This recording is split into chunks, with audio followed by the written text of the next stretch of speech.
This year was the year when we were confronted with all the unanswered questions which we in Europe, all of us in Europe, both East and West, deliberately tried to avoid for the last 25 years.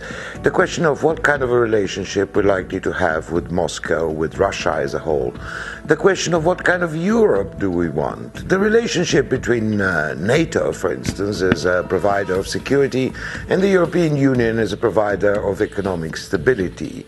And indeed, at the end of the day, the credibility and sustainability of our governments and our policies. In many respects, the last 25 years were an unreal period, a period where we couldn't even find a name for it. We called it the post-Cold War period because no other appellation seemed to be appropriate for it.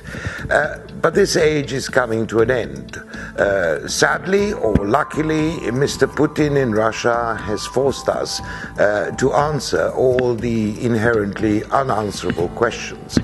What I think will happen will be a much more serious debate about what we can achieve with NATO and indeed whether the so-called misnamed peace dividend can continue for much longer.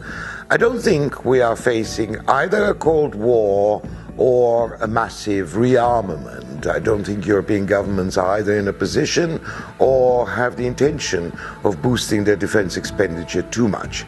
But I do think that we are witnessing a much more sober strategic environment, one in which any internal squabbles between the Europeans would suddenly seem a luxury rather than something we usually engage in.